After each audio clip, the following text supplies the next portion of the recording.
In the midst of a massive affordable housing shortage in the U.S., Habitat for Humanity and its partners continue to address critical needs and provide hope and help for homeowners. Now, as President Jimmy Carter celebrates his 100th birthday, his home building legacy remains strong. The Jimmy and Rosalynn Carter Work Project is underway in St. Paul, Minnesota right now, and Habitat CEO Jonathan Reckford is joining us live this morning with Eliza Schlebeck, if I'm saying that right. Klebeck. Eliza? Thank you. Klebeck, okay. Yep, Vice Eliza President Klebeck. Thanks. Okay, Klebeck, thank you. Vice President and Communications and Community at Anderson Corporation to discuss the critical need for housing and the importance of long-time partnerships. Good morning to both of you. Good morning, James.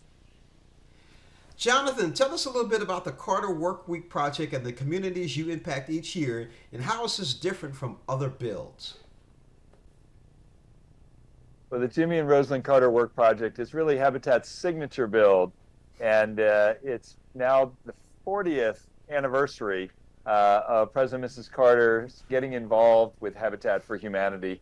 And really, we were a tiny organization in 1984 when the Carters rode a bus up from Plains, Georgia to New York City, slept in a church basement, and rehabbed a tenement building on the Lower East Side of Manhattan. And no one had ever seen a former president and first lady behave that way. They got hooked, and that became an annual tradition to spend a week somewhere in the world building homes and bringing attention to the need for housing. We are in St. Paul, Minnesota today. It's a joyful day. You're hearing the music of 1,000 hammers behind us, building 30 homes alongside the families that will purchase and live in those homes. But more importantly, to bring attention to the enormous need for decent housing. And President Carter was very clear, the best birthday present for him was to keep the work going. Now, Jonathan, why is it important for Habitat to engage corporate partners on projects like this? Well, we really couldn't do our work without corporate partners. Housing is expensive and complex, and so we need the public sector, we need the private sector, and civil society organizations like Habitat to be able to do the work. And partners like Anderson Windows are so important in many ways. Anderson donates windows, which lowers the cost of the homes for our families, but they also bring out skilled volunteers, they bring their hearts, they bring philanthropy, and they help spread the word. And so in so many ways, they make our work possible. Now, Eliza, your company has been a long-time partner with Habitat. Why is it important to your organization to help? Yeah, so Anderson Windows has supported Habitat for almost 3 decades, and it's just a mission that we're really passionate about as a company in the housing industry. We make windows and doors, and for us to be able to help more people achieve their dream of homeownership and find that hope and security that stable, affordable housing provides is really important to our company and to our team. And so this week we have 150 volunteers out here on the job site throughout the week. We're really fortunate that the Carter Work Project is in the backyard of our headquarters this year. So our team is out in full force, swinging hammers and helping more families achieve that dream of homeownership.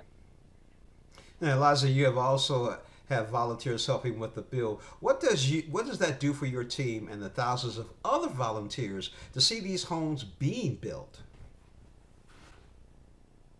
Yeah, being able to be on the job site is just a really powerful experience. Our team makes windows and doors every day, but we don't always get the chance to step out of our daily work and actually be on a construction job site to see these houses be built from, day one, just the foundation, up to putting the walls on today. And by the end of the week, windows will be going in and houses will be wrapping up. So it's just really transformative to see the way that a team can come together to use different skills and show their commitment to community, to giving back, and to helping families have a home.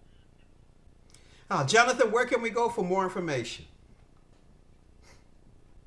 Well, thank you. If you go to habitat.org, we would love people to get involved in our work, and there are lots of ways. So you can learn about how to get involved in your local community through one of our affiliates, and you can learn about our work nationally and globally. And as joyful as we are here in St. Paul, we're also grieving for the fact that in over 100 of our affiliate communities across the Southeast, there are families devastated by Hurricane Helene. And so you can learn more about the work of the long, slow recovery to help families rebuild after disasters. But we would love to get you involved, help become part of a world where everyone has a decent place to live.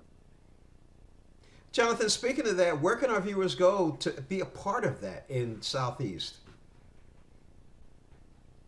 So if you go to habitat.org, you can learn about the work. One of the things we see is that a huge amount of the money and effort goes into the initial relief, which we need. There are families who still need rescuing.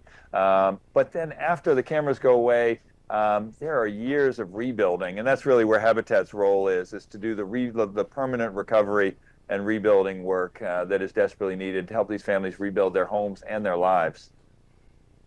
You know, Jonathan, you're right. When those cameras go away, we don't see what actually happens after the fact, and we really need to know about that. I want to thank you both, Jonathan and Eliza, for joining us on Morning Blend. Jonathan, can you do me a favor while you're in Minnesota? Please send my condolences to the Gophers for the way the Wolverines treated them this past Saturday. Yeah, I see. Now we're going into dangerous territory. But, you know, Habitat bridges even the biggest divides in our world. So There you go, Jonathan. Thank you again for joining us on Morning Blend. thanks for having us on, James.